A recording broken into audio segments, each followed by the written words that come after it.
কথায় আছে না, যেমন কর্ম তেমন ফল, বিশ্বাস নাই করিয়া দেখো বেহেশত আর দোজখ সাত, বিশ্বাস নাই মরিয়া দেখো। তো আয়াতের ব্যাখ্যায় তাফসীর ইবনে কাসির থেকে বলছে, তাফসীরকাররা লিখেছেন যদি কেউ সৎ কর্ম করে, ভালো কর্ম করে, এই ভালো কর্মের ফলাফল হলো জান্নাত, সুবহানাল্লাহ বলেন। আর যদি কেউ মন্দ কৃতকর্ম করে, খারাপ কৃতকর্ম করে, বাজে কৃতকর্ম করে, এর ফলাফল হলো জাহান্নাম।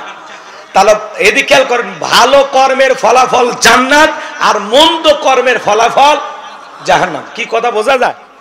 রাগ করবেন না তো ইনশাআল্লাহ। এইবার চলেন আমি কথাগুলো ভেঙে ভেঙে বলবো। এ ভাই কি কেন কিসে 12টা বাজছে? নিজের জবানের দাম ঠিক রাখা লাগবে। ওয়াদা ভঙ্গ করা কিসের লক্ষণ? আপনারা ফাইজলামি করবেন না, খবরদার। আর যদি উঠে যান আমি 30 সেকেন্ড চোখ বন্ধ করে চলে যান। কয়জন যাবেন যান। ওটা বসা করলে পরিবেশ নষ্ট হয়। 1 ঘন্টা পেশাব আটকাইতে পারেন আপনি পুরুষ, পেশাব লাগবে ঝিনাইদহ, পেশাব করবেন যায় যশোর, তাহলে মোটামুটি চলে। কথা বল। 1 ঘন্টা পুরুষ পেশাব আটকাতে পারে না। আমি রংপুরে ওয়াজ করলাম, এক মুরব্বী চাচা কই, দাদি যে তুমি ওয়াজ করো, পেশাব লাগলে লঙ্গিত পেশাব করো। আমি চাচা তাহলে তো চাইছি খেপে যাবে। কয় না হুজুর এমন ওয়াজ ধরছে, ওঠার কায়দা ছিল না, জাগাতি কাম সারছি। কথা কি বুঝছে? এই জন্য পুরুষ হন। কথাগুলো খুব মনোযোগ দিয়ে শুনবেন, তাহলেই ভালো লাগবে। কোরআন টু কোরআন আলোচনা হবে। আমার কবির ভাই আপনাদেরকে অনেক সঙ্গীত শোনাইছে, অনেক গান শোনাইছে, শুনছেন না? আমি আর 2-1টা গান না বললাম, আমি আজকে শুধু আলোচনা করব। ঠিক আছে তো ইনশাআল্লাহ? আচ্ছা, এক ভাই গান গাইছেন, আমি আজকে শুধু তাফসীর করব। কি কি তাই না? সময়টাকে কাজে লাগাইতে হবে। আমি আগেই বলছি সময়টাকে কাজে লাগাইতে হবে। প্রত্যেকটা আয়াতের অর্থ খালি কান খাড়া করে শোনেন, ভালো লাগবে ইনশাআল্লাহ। কথা তো আমার না, কথা আল্লাহ। কুল্লু নাফসিন বিমা কাসাবাত রহিনা। প্রত্যেকটা ব্যক্তি তার নিষ্কৃত কর্মের ব্যাপারে আবদ্ধ, দায়বদ্ধ। আপনার জীবনের কৃতকর্মের হিসাব আপনাকেই দিতে হবে। কার কাছে? দিনের আলোতে, রাতের আধারে, গোপনে প্রকাশে যা করতেছেন প্রত্যেকটা কৃতকর্মের হিসাব আল্লাহ তাআলার কাছে দিতে হবে। এই যে ক্যামেরা দিয়ে আমার আলোচনা রেকর্ড করা হচ্ছে, 6 মাস পরে এই ক্যামেরার যদি মেমোরি থাকে, বলেন তো বাজান এই আলোচনা শোনা সম্ভব কিনা? তো মানুষ যদি দুনিয়ার ক্যামেরার মধ্যে এত কথা ধারণ করতে পারে, এই বুদ্ধি যদি মানুষের মাথার মধ্যে থাকতে পারে, আপনাকে আমাকে কন্ট্রোল করার জন্য আল্লাহরও ভিডিও আছে না নাই? সিসি ক্যামেরা আছে না নাই? কিরামান কাতিবিন ইয়ালামুনা মা তাফআলুন। সম্মানিত 2 জন লেখক ফেরেশতা, এদের নাম কিন্তু কিরামান কাতিবিন না, এরা হলো সম্মানিত 2 জন লেখক ফেরেশতা। আপনি যত ভালো কাজ করবেন, ডান কাঁধে থাকার ফেরেশতা আপনার ওই নেক আমল লেখে। এই যে এই জায়গায় বসে ওয়াজ শুনতেছেন, নেক আমল লিখতেছে। আবার এই মুহূর্তে যারা সিনেমা হলে মনিহারে ছবি দেখতেছে, ওদেরটাও লিখতেছে। কথা কয় না গো? এই মুহূর্তে যদি কেউ পতিতালয়ে যায়, তারটাও ভিডিও হচ্ছে। তার মানে দুনিয়ার ক্যামেরা দিয়ে আমার আলোচনা যেমন রেকর্ড করা হচ্ছে, আল্লাহর ফেরেশতারা প্রত্যেকটা মানুষের কৃতকর্মগুলো রেকর্ড করতেছে, অডিও এবং ভিডিও। এই বিশ্বাস আপনাদের আছে না নাই? সরকার একটা রাষ্ট্র চালাইতে গেলে তার যেরকম সিআইডি থাকে, ডিবি থাকে, গোয়েন্দা বাহিনী থাকে, আল্লাহরও গোয়েন্দা ফেরেশতা আছে না নাই? আল্লাহ বলেন মা ইয়ালফিজু মিন কাউলিন ইল্লা লাদাইহি রাকিবুন আতীদ। আল্লাহু আকবার।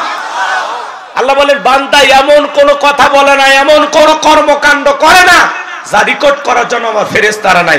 আপনার জবানের প্রত্যেকটা কথা, কর্মকাণ্ড অডিও ভিডিও সহকারে আল্লাহ রেকর্ড করে রাখতেছেন। রাগ করতেছেন? একটু গুছায় বললে ভালো হবে।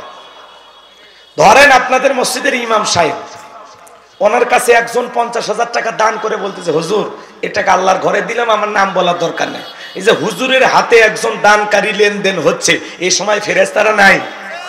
জোরে বলা লাগবে। আচ্ছা, এতগুলো মানুষের আওয়াজ আমার কানে আসে নাকি? নাকি আমার কানেরই সমস্যা? আপনার কি কথা বলতে ভয় পান? এখনো কি ভয় আছে? আছে ভয়? তাহলে কিসে? এখন বুক খুলে কথা বলবেন। ভয় করার দিন শেষ, এখন আমরাই সরকার। কথা স্বাধীনতা পাইছেন না, এখনকার মিথ্যা মামলা দেখে জেলে দেবে। হ্যাঁ, ওরা অন্ধ মানুষকে পর্যন্ত মামলা দিয়েছে টিস্যুটার কাছে। কথা কয় না গো? এখন কি আর অন্ধ মানুষের নামে কেউ মামলা দেয়? আচ্ছা, অন্ধ মানুষ গাড়ি পোড়ায়, এটাকে আপনারা বিশ্বাস করেন?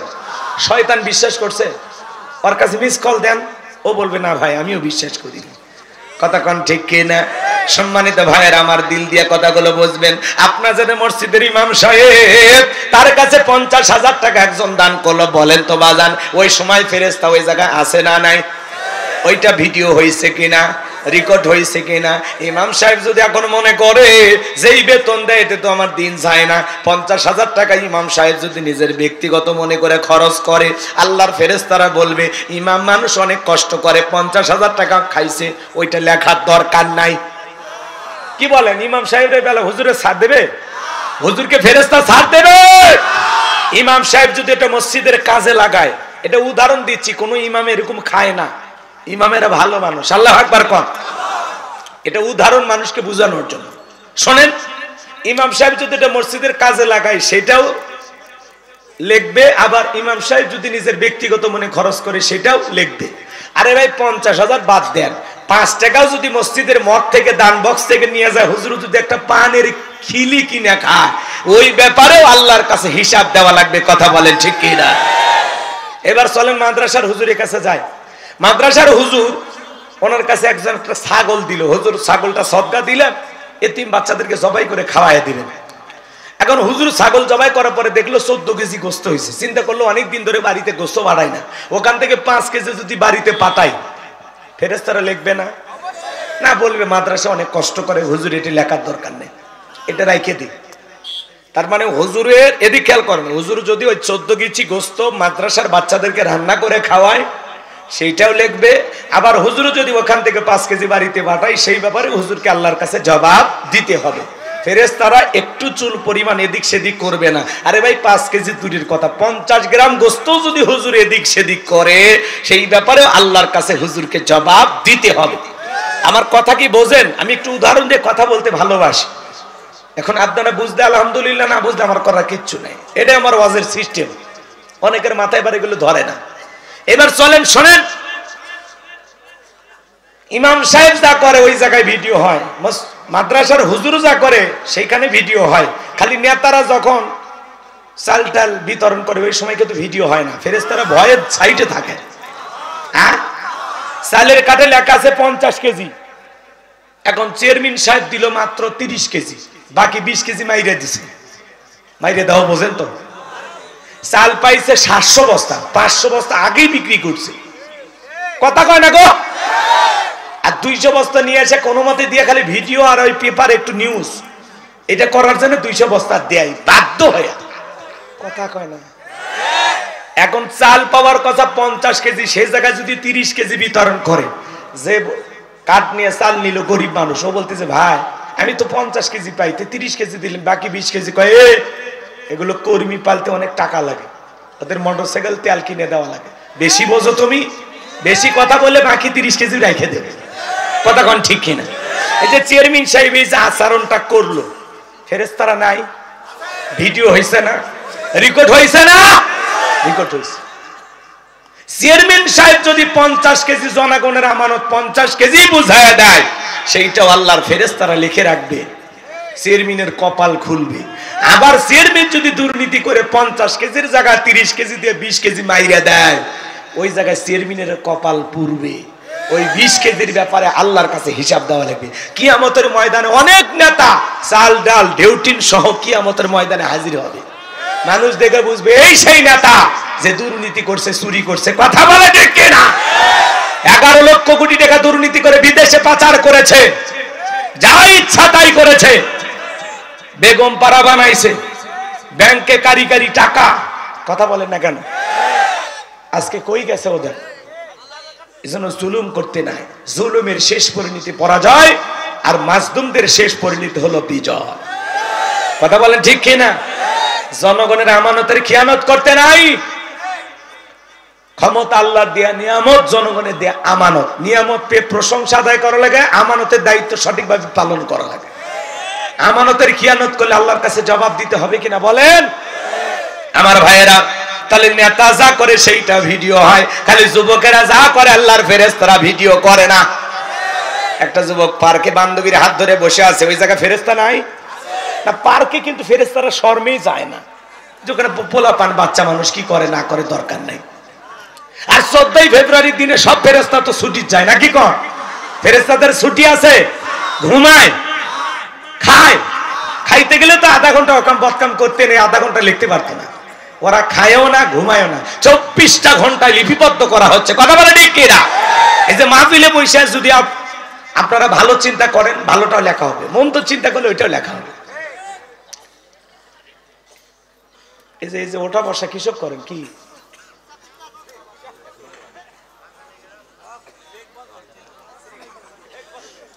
আচ্ছা, তাফসীর বোঝেন? তাফসীর মানে কি? তাফসীর মানে কি বোঝেন? আমি আপনাদেরকে একটা আয়াত তিলাওয়াত করে এটা একেবারে খুলে স্পষ্ট করে একটা সহি ধারণা আপনাদের মাথার ভিতরে ঢুকাবো। কথা কি বুঝতে পারতেছেন?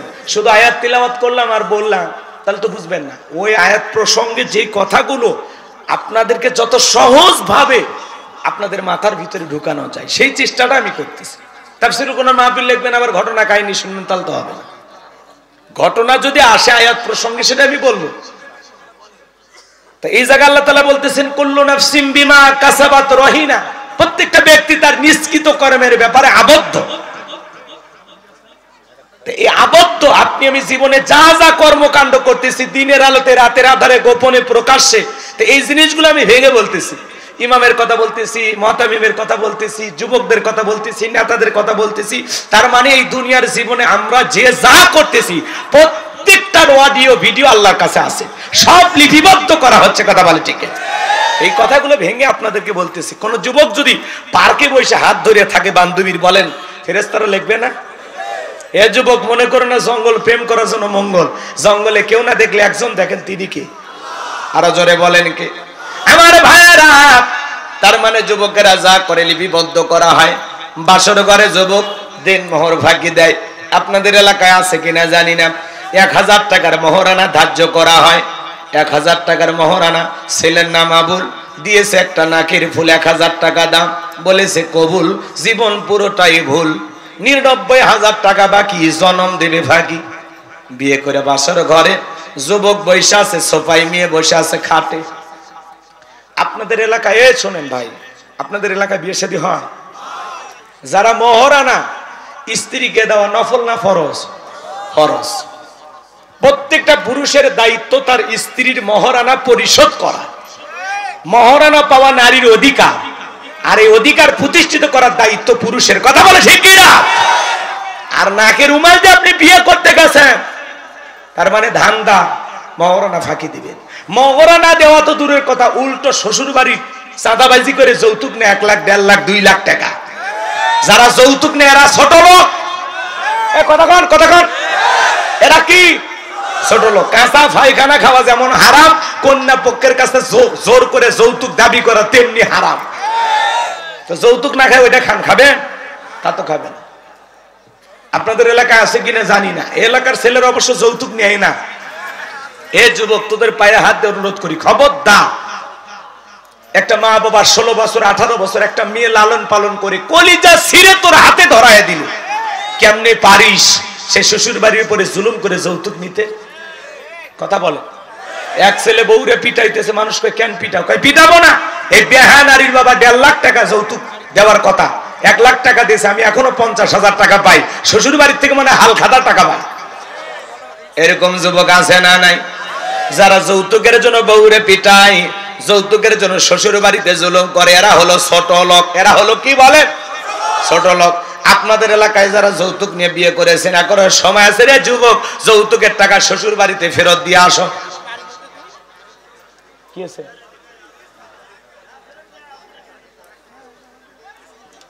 চাচা সমস্যা? যৌতুক নেওয়া করলে সমস্যা নাকি? এগুলোরও ঝামেলা আছে। এক মাহফিলে গেলাম, কয় হুজুর কি ওয়াজ করবেন? আমি বলি ভাই অবস্থা খারাপ, আপনারাই বলেন যেটা করলে ভালো হয়। তখন বলতে হুজুর আপনার মাহফিলে যুবক বেশি, তো দেখেন কি ওয়াজ করা যায়। আমি কই বিয়ে নিয়ে ওয়াজ করি। হ্যাঁ হুজুর খুবই ভালো। তো ওয়াজ করতে করতে এক সময় ধাম করে যখন যৌতুকের কথা বলতেছে, বলছে হুজুর ওই কথা বললেন না, কয়েকদিন আগে আপনার পাশে যে বসে আছে ও ছেলেরে বিয়ে দিয়ে 5 লাখ নিয়েছে। কথা বোঝেন না? এই হলো ঝামেলা।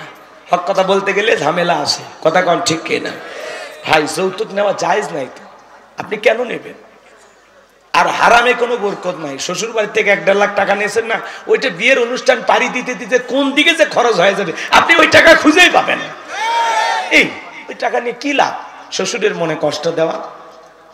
একটা মেয়েকে ফুটান্ত গোলাপের মতো আহা কত কষ্ট করে লালন পালন করে, কইরা তোমার মতো একটা অপরিচিত ছেলের হাতে তুলে দিল। ওনার বাড়ি চৌগাছা আর বিয়ে দিল সেই গোপালপুর। আহারে চেনে না জানে না, তোমার হাতে তুলে দিল একটা জীবন্ত ফুটান্ত গোলাপ। ওর মা বাবা ওর খেদমত নিতে পারলো না, সারাটা জীবন এই মেয়ে তোর খেদমত করবে, তোমার পরিবারের খেদমত করবে। হে যুবক, তোমার পোশাক আশাক পরিষ্কার করবে, তোমার জন্য রান্না করবে, তোমার সন্তান গর্ভে ধারণ করবে, সারাটা জীবন সে তোমার জন্য উপকার করবে। ওর মা বাবা তো কিছুই পাইল না।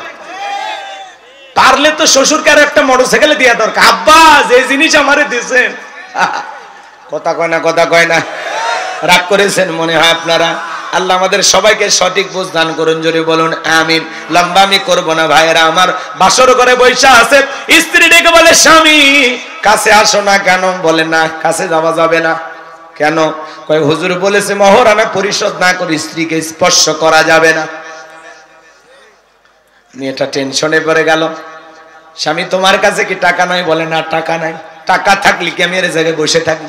তো হুজুর কি আর কিছুই বলে নাই? হুজুর বলেছে বউ যদি মাফ করে দেয়, প্রথম দিনে আপনার বউ 1 লাখ টাকা মাফ করে দিবে, এরকম ডিল কারো আছে? হ্যাঁ, এটা মাফ করে নেওয়া না ব্ল্যাকমেল করা। ট্যাবে ধইলে মাফ নাইতেছে। মেয়েটা তো ইচ্ছা করে মাফ করেনি।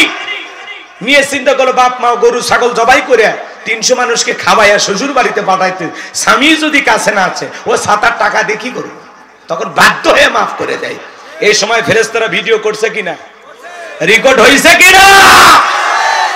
বাঁচার উপায় নাই রে যুবক। এখন যারা বিয়ে করেছো মহরানা পরিশোধ করো, যে কয় টাকা বাকি আছে আগে ওইটা পরিশোধ করো। কিছু দিয়ে মাফ না, একবারে 1 লাখ টাকা কেউ মাফ করে দেয়, 50,000 টাকা বউকে দেন, দিয়ে বলেন সোনা বাকি 50,000 টাকা 2 মাসের মধ্যে দিয়ে দেবো, আপাতত মাফ করে দিয়ে জীবন শুরু করে। কথা ক্লিয়ার?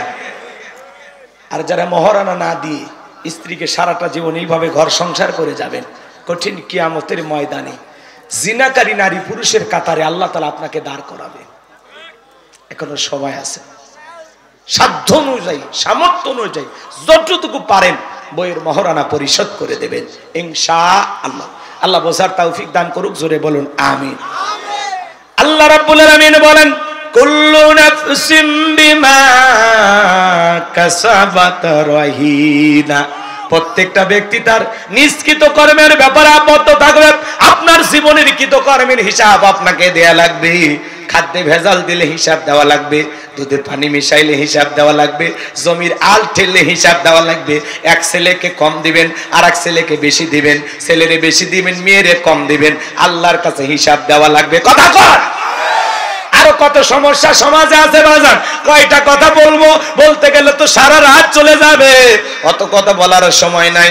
আমার ভাইয়েরা, যার অন্তরে আল্লাহর ভয় আছে, খাদ্যে ভেজাল দেওয়া যাবে না, ওজনে কম দেওয়া যাবে না, দুধে পানি মেশানো যাবে না, সুদ খাওয়া যাবে না, ঘুষ খাওয়া যাবে না, মা বাবাকে কষ্ট দেওয়া যাবে না, বিবির হক নষ্ট করা যাবে না, ছেলে মেয়ের হক নষ্ট করা যাবে না, পাড়া প্রতিবেশীর সাথে খারাপ আচরণ করা যাবে না।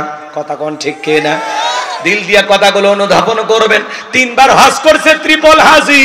এরপরে জমির আল কাটে, জমি বাড়ায়, এমন কায়দায় জমির আল কাটে মনে হয় ফুল সিরাত বানাইছে। আছে না নাই? হজে যাওয়ার আগে ছেলেদের বেশি বেশি সম্পত্তি দিয়া মেয়েরে ঠকায় বলে মা খানাই কাবার গিলাপ ধরে তোর জন্য দোয়া করব।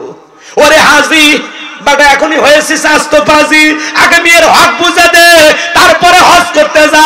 আর মেয়ের হক ফাঁকি দিয়া খানাই কাবার গিলাপ ধরে দোয়া করলে ওই হজ বাংলাদেশের বিমানবন্দর পার হবে না। আগে হক বুঝে দে। মেয়ে পাবে 2 বিঘা, দেয় 5 শতক। হক বুঝে দেন, আগে হক বুঝে দেন, হজ পরে। হ্যাঁ কি বাজি কথা কন। আপনাদের এলাকা অবশ্য এরকম নাই। মাথায় মুখে দাড়ি টুপি সুদের টাকা লেনদেন করে। আপনার তো লজ্জা হওয়া উচিত। আল্লাহ হেদায়েত দান করুন। আমি আমার বিশ্বাস ঝিনাইদহে কেউ সুদ খায় না, এদিকের মানুষ আল্লাহর ওয়ালি নাই নাই। তাহলে আপনি যে যা করতেছেন শোনেন যুবক, 14 ফেব্রুয়ারিতে কার ওন্না ধরে টান দিয়েছিস ভিডিও কিন্তু আল্লাহর ফেরেশতারা করে রাখছে, হিসাব দেওয়ার জন্য রেডি থাকো। কথা কা কার পিছনে গোলাপ ফুল নিয়ে ঘোরাঘুরি করেছিস ফেরেশতারা ভিডিও করে রাখছে। আল্লাহর কাছে জবাব দিতে হবে। প্রথম আয়াতের আরো অনেক কথা আছে, আপনারা জবাব দিচ্ছেন কম, এই জন্য পরের আয়াতে চলে গেলাম, কষ্ট হয়। আল্লাহ রাব্বুল আলামিন বলেন ইল্লা আসহাবাল ইয়ামিন, ডান পাশে যারা থাকবে তারা নিরাপদ। সুবহানাল্লাহ বলেন, আরেকটু জোরে বলেন সুবহানাল্লাহ। আমার আল্লাহ রাব্বুল আলামিন বলেন ওয়া কুনতুম আজওয়াদান সালাসা ফা আসহাবুল মাইমানাতি মা আসহাবুল মাইমানা ওয়া আসহাবুল মাশআমাতি মা আসহাবুল মাশআমা ওয়াস সাবিকুনাস সাবিকুন উলাইকাল মুকাররাবুন। সূরা ওয়াকিয়ার ভিতরে আল্লাহ পাক জানিয়ে দিলেন কিয়ামতের ময়দানে আল্লাহ তাআলা মানুষকে 3 শ্রেণীতে ভাগ করবে, এর মধ্যে যারা ডানপন্থী তারা হবে জান্নাতি। সুবহানাল্লাহ বলে। ডান পাশে যারা থাকবে তারা হবে নিরাপদ। এইজন্য আল্লাহ রাব্বুল আলামিন বলেন ইল্লা আসহাবাল ইয়ামিন ফি জান্নাতি ইয়াতাসাআলুন। আল্লাহ বলেন ডান পাশে যারা থাকবে তারা যাবে জান্নাতের বাগানে। সুবহানাল্লাহ বলেন। তারা জান্নাতের বাগানে প্রবেশ করবে, একজন জান্নাতি আর একজন জান্নাতীর সাথে পরস্পরে গল্পে লিপ্ত হবে। ফি জান্নাতি ইয়াতাসাআলুন, তারা প্রবেশ করবে জান্নাতের বাগানে এবং জান্নাতি একজন জান্নাতি আর একজন জান্নাতীর সাথে পরস্পরে গল্পে লিপ্ত হবে। বলুন সুবহানাল্লাহ। আমি আজকের মাহফিলের সভাপতি দোয়া করলাম আল্লাহ মুহিবুল আলম বিপু সাহেব, আল্লাহ ওরে সভাপতিকে যেই জান্নাত দেবেন আল্লাহ ওই একই জান্নাতে আমারেও কবুল করবেন। আল্লাহ যদি কবুল করে তাহলে জান্নাতের ভিতরে দুইজনের দেখা হয়ে যাবে। উনি তখন বলে এই আপনি তো আমার এলাকায় বাস করতে গেছিলেন। হ্যাঁ, ওই আপনি ওই মাহফিলে সভাপতি ছিলেন। তাসের দুইজনে গল্প করি জান্নাতের বাগানে ভিআইপি চেয়ারে সভাপতি আর প্রধান বক্তা দুইজন মিলে গল্প করে। সুবহানাল্লাহ কালকে বললে হবে। আমি দোয়া করলাম আল্লাহ আজকের মাহফিলে যত মানুষ আলোচনা শুনতেছে আল্লাহ সবাইকে আমাদের সবাইকে আপনি একই জান্নাতে কবুল করেন। জোরে বলেন আমিন। আল্লাহ যদি কবুল করে তাহলে জান্নাতের ভিতরে একে অপরকে দেখে আমরা কি করতে পারবো, চিনতে পারবো। আর চিনার পরে কি হয়, গল্প হয়। সুবহানাল্লাহ। আল্লাহ তাআলা সেই কথা বলতেছেন ফি জান্নাতি ইয়াতাসাআলুন, তারা জান্নাতের বাগানে প্রবেশ করবে, একে অপরের সাথে পরস্পরে গল্পে লিপ্ত হবে। সুবহানাল্লাহ। এখন জান্নাতীরা গল্প করবে। শোনেন এই কথা শুনে তো অনেকের মন খারাপ হতে পারে। হ্যাঁ হুজুর দোয়া করলে জান্নাত অতই সহজ। মুসা নবী আল্লাহকে ডেকে বলে আল্লাহ আমারে কি আপনি জান্নাত দেবেন? আল্লাহ বলে নবী মানুষ কেন জান্নাত দেব না, অবশ্যই দেব। সুবহানাল্লাহ। নবী মুসা ডেকে বলে আল্লাহ আমার জানতে বড় ইচ্ছা হয় জান্নাতে আমার প্রতিবেশী কে হবে, কারণ প্রতিবেশী যদি ভালো হয় বসবাস করে শান্তি পাওয়া যায়। কথা কোন ঠিক কি না? আমাদের সমাজে দেখেন না এক প্রতিবেশী আর এক প্রতিবেশীর সাথে ঝগড়া কইরা যাতায়াতের রাস্তা বন্ধ করে দেয়। বলে আমার সাথে ঝগড়া করে আমার বুকের উপর দিয়ে হাঁটে যাবি, রাস্তা বন্ধ করে দিলাম, এখন মাথার উপর দিয়ে হাঁট। সামান্য জায়গার বড়াই করে। আহারি কপাল পোড়া মুসলমান। এই জায়গার মালিক কি আপনি? এ কথা কন না কে? এই জায়গার মালিক আপনি? এক জেলায় ওয়াজ করতে গেলাম, বলে হুজুর এইদিকে আমার বরাবর, এইদিকে আমার চাচার, এইদিকে আমার বাবা, এই এলাকাতে সব জায়গা আমাদের, আমাদের আর কারো জায়গা নেই। আমি তখন বললাম সব আপনাদের, সব। তখন বলতো হুজুর বুঝতে পারছি আপনি কি বলতেছেন, বুঝতে পারছি, চলেন। এই কথা বলে কয়েক মিনিট হাঁটেন, আপনাকে দেখাচ্ছি এই যে এলাকাতে আল্লাহরও জায়গা আছে। আমি তখন হাঁটে 1 মিনিট পরে যা দেখি সুন্দর একটা মসজিদ। তখন বলতেছে হুজুর এই এলাকাতে আল্লাহর কোনো জায়গাই নাই, এই 10 শতক আমরা আল্লাহ দিচ্ছি, দিয়ে মসজিদ বানাচ্ছি। কথা কয় না, কথা কয় না। এরকম মুসলমান আছে না নাই? আচ্ছা, মসজিদ যে জায়গায় হয়েছে ওই জায়গার মালিক কে? ওর বাড়িটা যে জায়গায় ওই জায়গার মালিক কে? এই যে মাহফিল যে জায়গায় হচ্ছে এই জায়গার মালিক কে?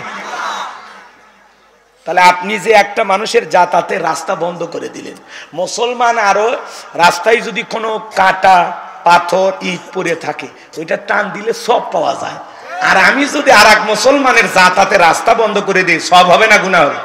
এই নিয়ে আপনি 5 ওয়াক্ত নামাজে মাথা নত করে কপাল কালো করে লাভ আছে? চরিত্র ঠিক করেন, ব্যবহার ঠিক করেন, কথা কোন ঠিক কিনা? মানুষ হন আগে, নামাজ পড়ে আবার মানুষের যাতায়াতের রাস্তা বন্ধ করে দেয় হিংসা ঠেলায়। একটু পানি নামে বাড়ির ধার দিয়া রাস্তার মধ্যে গর্ত করে রাখছে, আমার বাড়ির ধার দিয়ে আমি পানি নামতে দেব না। মহেশপুরে এলে টুকিটাকি ঝামেলা হয় না, না এলাকায় হয় না ভাইলে ঝামেলা আছে? নাই নাই, এলাকাত নাই। ওটা আমি আমার এলাকার কথা বলতেছি, এলাকার কথা বলে মার খাবো নাকি? হইলে মানিয়ে নেন, তাহলে বুঝে যাবেন বাস্তবে মিলে যাচ্ছে হুজুর।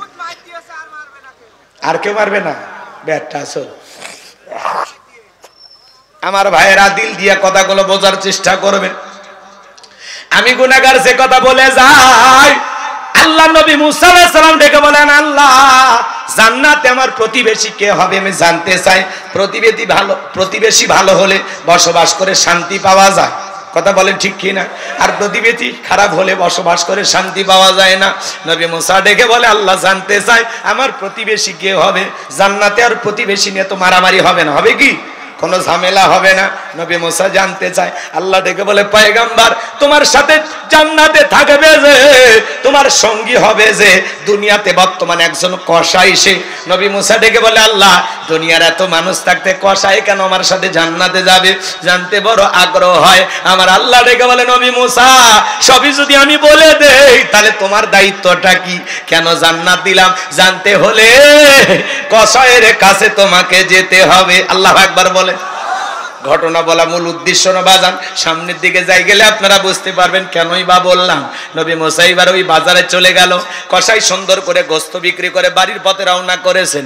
আল্লাহ নবী মুসা আলাইহিস সালাম ডেকে বলে, কসাই রে আমি যদি তোমার বাড়ির মেহমান হই তোমার কি কোনো আপত্তি আছে? বলে না। এইবার নবী মুসাকে সঙ্গে নিয়ে কসাই তার বাড়িতে চলে গেলেন। সুন্দর করে গোশত রান্না করার পরে বাটির মধ্যে গোশত নিয়ে তার জনম দুঃখিনী মা অন্ধ চোখে দেখতে পারে না, মায়ের মুখে তুলে তুলে খাওয়ায়। খাওয়া শেষে দুঃখিনী মা দুইটা হাত তুলে দোয়া করে বলে, আল্লাহ এই জামানার মুসা নবী যেই জান্নাতে থাকবে আমার ছেলেটাকেও আপনি একই জান্নাতে কবুল করে নিও। আল্লাহ গো জামানার নবী মুসা যেই জান্নাতে থাকবে ওই একই জান্নাতে আমার সন্তানটাকে তুমি জায়গা করে দিও। মহিলা দোয়া করলেন, ছেলেটা নবী মুসার কাছে চলে আসলেন, ডেকে বলে, এই যুবক, একজন মহিলা দোয়া করলো, কে? বলে আপনি কিছু মনে করবেন না, ওইটা আমার মা, প্রতিদিন আল্লাহর কাছে দোয়া করে, আল্লাহ গো এই জামানার নবী মুসা যেই জান্নাতে থাকবে আমার ছেলেটাকে সে একই জান্নাতে কবুল করে নিও। আপনি বলেন কই জামানার নবী মুসা আর কই আমার মতো সামান্য কসাই আল্লাহকে এই দোয়া কখনো কবুল করতে পারে? নবী মুসা ডেকে বলে, কসাই রে আমি হলাম জামানার নবী মুসা, আর তোমার মায়ের দোয়া আল্লাহ কবুল করেছেন। আমি যেই জান্নাতে থাকবো সেই জান্নাতের পাশে 7-8 মাস যখন হয়ে যায়, সন্তান যখন পেটের ভিতরে নাড়াচাড়া করে, ওই সন্তানের দুইটা পা আল্লাহ তাআলা মায়ের কলিজার সাথে সেট করে দেয়। ডাক্তারি গবেষণায় বলা হয়েছে বাজান, আপনি আমি মায়ের গর্ভে যেই জায়গাটাতে থাকি এই জায়গা মাত্র 10 ইঞ্চি। যেই সন্তান সবচাইতে কম মায়ের পেটের ভিতরে নাড়াচাড়া করে মায়ের গর্ভে থাকা অবস্থায় ওই সন্তান 4500 বার মায়ের কলিজায় লাথি মারে। 8-9 মাস যখন হয়ে যায়, পেটটা যখন তরমুজের মতো অনেক বড় হয়ে যায়, মা ঘুমাইতে পারে না, পেটের একোনায় ওকোনায় চিনচিন ব্যথা করে, মার কষ্ট করে, সারা রাত জায়গা জায়গা মা দেলে পিঠটা লাগায় থাকে। যেই মা রাত্রি জাগরণ করে ঘুমাইতে পারে না, আমার ভাইয়েরা, যেই মা রাত্রি জাগরণ করে ঘুমাইতে পারে না, সারা রাত জায়গা নফল নামাজ বলে যে সব হয়, মায়ের আমল নামায় আল্লাহ সেই সব লিখে দেয়। সন্তান যখন ডেলিভারির সময় হয়ে আসে, আমার ভাইয়েরা দক্ষিণে মা বাবার দুইটা পা জড়াইয়া কান্না করে। মায়ের চোখের পানি যখন বাবার পাকে স্পর্শ করে, বাবা ঘুম থেকে জাগ্রত হইয়া ডেকে বলে, বিবি এত রাত্রিবেলায় কেন তুমি কান্না করো, কি হয়েছে তোমার? মা ডেকে বলে, স্বামী দীর্ঘদিন আপনার সংসার করলাম, ভুল বেয়াদবি মাফ করে দেবে। আমি আমার সন্তানটাকে জন্ম দেওয়ার জন্য বাবার বাড়িতে চলে যাব। ও স্বামী আপনার সংসারের চাবি বুঝাইয়া নেন, বেঁচে থাকলে আবারও দেখা হবে। এই কথা বলে মা দাইমার ঘরে চলে যায়। প্রসবের যাতনায় মা দাঁত মুখ কামড়ায়, চোখের পানি ছেড়ে দিয়ে কাঁদে। হে যুবক, একটা সন্তান ডেলিভারি করতে গিয়ে কত কষ্ট হয়, কত ব্যথা হয়, দুনিয়ার মা সারা কেউ বুঝবে না। নবীর এক সাহাবী মাকে কাঁধে করে নিয়ে খানায় কাবা তওয়াফ করে। নবী বলে, সাহাবী বড় ভালো কাজ করতেছ। সাহাবী ডেকে বলে, হুজুর আমি যে আমার মাকে কাঁধে করে নিয়ে খানায় কাবা তওয়াফ করলাম, আমি কি আমার মায়ের হক আদায় করতে পেরেছি? বিশ্বনবী ডেকে বলেন, সাহাবী আল্লাহ যদি তোমাকে কিয়ামত পর্যন্ত হায়াত দেয়, আর তুমি যদি তোমার মাকে কাঁধে নিয়ে খানায় কাবা তওয়াফ করো, তোমার মা তোমাকে জন্ম দেওয়ার সময় প্রসবের যাতনায় আ শব্দ করেছিল, ওই একটা আ শব্দের হক দুনিয়ার কোন সন্তান আদায় করতে পারবে না। এই জন্য নবীজি বলেছেন, ওমা জান্নাতুকা ওয়া নারুকা, তোমার পিতামাতাই তোমার বেহেশত, তোমার পিতামাতাই তোমার দোজখ। যুবক রে, যারা মা বাবার মনে কষ্ট দিয়া বাড়ি থেকে তাড়ায়া দেয়, বৃদ্ধাশ্রমে পাঠাইয়া দেয়, ও মা বাবাকে তাড়ায়া দেয় নাই, নিজের ভাগ্য থেকে জান্নাত তাড়িয়ে দিয়েছে। যত বড় ইমাম হন, বক্তা হন, শিক্ষিত মানুষ হন, যদি মা বাবার মনে কষ্ট দিয়ে থাকেন, ছাড় পাওয়ার সুযোগ নাই। একটা 2013 সালে পত্রিকা একটা কলম পড়েছিলাম বিশ্ব মা দিবস উপলক্ষে। ছেলেটার নাম ছিল আব্দুল মালেক। ছোটবেলায় চোখে দেখতে পারতো না, চোখ দিয়ে ঝাপসা ঝাপসা দেখতো, চোখ দিয়ে পুষ পড়তো, পানি পড়তো। দুঃখিনী মা সন্তানটাকে ডাক্তারের কাছে নিয়ে গেল। ডাক্তার চোখটা পরীক্ষা নিরীক্ষা করে বলে, আপা আপনার ছেলের যে অবস্থা, চোখটা অপারেশন করা ছাড়া ভালো হওয়ার কোনো সম্ভব নাই। এমন একটা অ্যামাউন্টের কথা বললেন। মহিলা কাঁদে আর দেখে বলে, ডাক্তার ভাই এত টাকা পাবো কোথায়, ছেলের তো বাবা নাই। ছেলে যদি বড় হয়ে অন্ধ হয়ে যায়, স্বামীরেও হারাইলাম, সন্তান বড় হয়ে অন্ধ হলো, তাহলে আমার জীবনের কি বা হলো? ও ডাক্তার ভাই, আমি যদি দুইটা চোখ আমার ছেলেকে দিয়ে দেই, তাহলে আমার ছেলে চোখে দেখতে পারবে কিনা? বলে, আপা এও সম্ভব। আমার ভাইয়েরা দিল দিয়ে কথাগুলো বোঝার চেষ্টা করবেন। একবার দুঃখিনী মা সন্তানকে দুইটা চোখ দান করে দিল। ছেলেটা আস্তে আস্তে বড় হয়, পরীক্ষা দেবে। মা দুধের গিলাস নেন, ছেলেটার রুমের ভেতরে প্রবেশ করেছে। ছেলেটা ডেকে বলে, মা বেশি বেশি তুমি আমার ঘরে ঢুকবা না, তোমার চোখ দিয়ে পুষ পরে, পানি পড়ে, মা তোমার চোখের রোগটা আমার চোখে পার হতে পারে। দক্ষিণী মা বুকটা ফাইটা যায়, মনে কষ্ট পায়, মনের দুঃখ মনে চেপে রাখে, সন্তানকে কোনো কিছু বলে না। ছেলেটা চাকরি, আমার ভাইয়েরা পরীক্ষা দিয়ে ভালো রেজাল্ট করেছে, চাকরির সন্ধানে ঢাকায় চলে গেল। ঢাকায় গিয়ে চাকরি পাইছে, সুন্দরী মেয়ে দেখে বিবাহ করেছে। কিন্তু গ্রামের বাড়িতে দুঃখিনী মা পড়ে আছে, মায়ের আর কোনো খোঁজ খবর নাই না। বৃদ্ধ মা অসুস্থ হয়ে পড়ে গেছে, মনে হয় আর দুনিয়াতে বেশি দিন আমি বাঁচবো না। মা চিন্তা করলো, যেই ছেলেটার জন্য সোনার যৌবনটা নষ্ট করলাম, দুনিয়াতে এত কষ্ট করলাম, মরার আগে অন্তত একবার সেই ছেলের মুখটা দেখে আমি মরতে চাই। কিসে ভাই, যে আপনারা বড় অস্থির, এত অস্থির মন মানসিকতা নিয়ে মাহফিলে আসেন। টিকটক দেখে 2-1 মিনিট গান শুনছেন না, হাসির কথা শুনছেন, শুনে মনে করছেন হুজুর মনে খালি ওগুলোই করে। আল্লাহ আল্লাহ আল্লাহ, মাহফিলগুলো হেদায়েতের জন্য। যারা উঠে যাচ্ছে এরা তো মা বাবার সাথে ভালো সম্পর্ক আছে বলে আমার মনে হয়। কয় হুজুর আমার মা বাবা যে খারাপ আপনি জানেন? মা বাবা যদি কাফের বেঈমান হয়, তবু তাদের সাথে খারাপ আচরণের কথা ইসলাম বলে নাই। আপনার মা বাবা আপনারে ঠকাইলে সেই হিসাব মা বাবা দেবে, আপনি হিসাব নেওয়ার কি?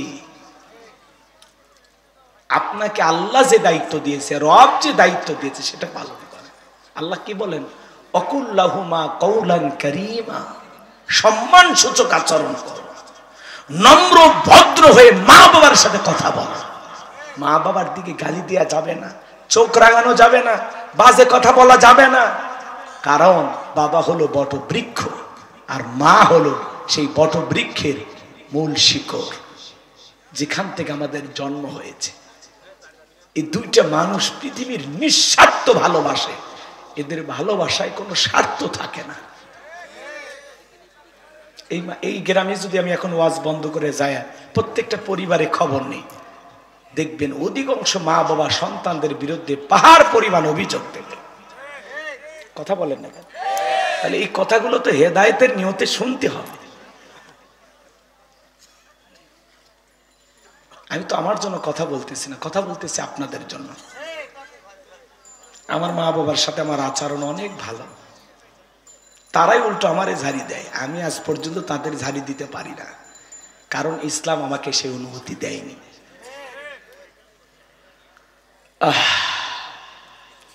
ছেলেটার মা তখন চিন্তা করলো, মরার আগে একবার ছেলেটাকে কি দেখতে চায়। বন্ধু বান্ধবের কাছ থেকে ঠিকানা নিয়ে ঢাকায় চলে গেল। দারোয়ানকে যখন পরিচয় দিয়েছে, দারোয়ান গেটটা খুলে দিয়েছে। দুঃখিনী মা যখন বাড়ির ভিতরে প্রবেশ করেছে, ছেলেটা মাকে দেখার পরে চলে আসছে বাজার। দৌড়ে এসে বলে, মা কেন তুমি আমার শ্বশুর বাড়িতে এসেছো? মা, যদি আমার স্ত্রী শাশুড়ি শ্বশুর দেখতে পারে, মা তোমার পরিচয়টা আমি দিতে পারবো না, তাড়াতাড়ি করে চলে যাও। এই কথা বলে দুঃখিনী মায়ের হাতে কিছু টাকা দিল। এই মুহূর্তে স্ত্রী চলে আসছে, ডেকে বলে, স্বামী কার সাথে কথা বলো? এই সেরা শাড়ি পরা মহিলাটা তোমার কে? ছেলেটা মায়ের পরিচয় গোপন করে বলে, এই মহিলাটা আমার গ্রামের বাড়ির কাজের মহিলা।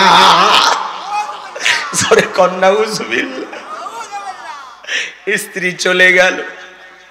দুঃখিনী মার দুই গাল বেয়ে চোখের পানি পরে আর ডেকে বলে, আব্দুল মালেক, তোর বাবা যেদিন মারা গেছে, আমি চাইলে অন্য জায়গায় বিয়ে করতে পারতাম, কিন্তু তোর মুখের দিকে তাকাইলে আমার আর দুনিয়ার কিছুই ভালো লাগতো না রে বাবা। আমি আমার যৌবনটাকে উপভোগ করার জন্য চাইলে আর একটা স্বামী ধরতে পারতাম, কিন্তু সে যদি তোরে সন্তানের মতো আদর না করত, আমার কাছে ঘুমাইতে না দিত, সে যদি তোর সাথে খারাপ ব্যবহার করত, এইটা দেখা সহ্য করার মতো শক্তি আমার না। এই জন্য আমি তোর মুখের দিকে তাকায়া মানুষের বাড়িতে চাকরের কাজ কইরা চাকরানির কাজ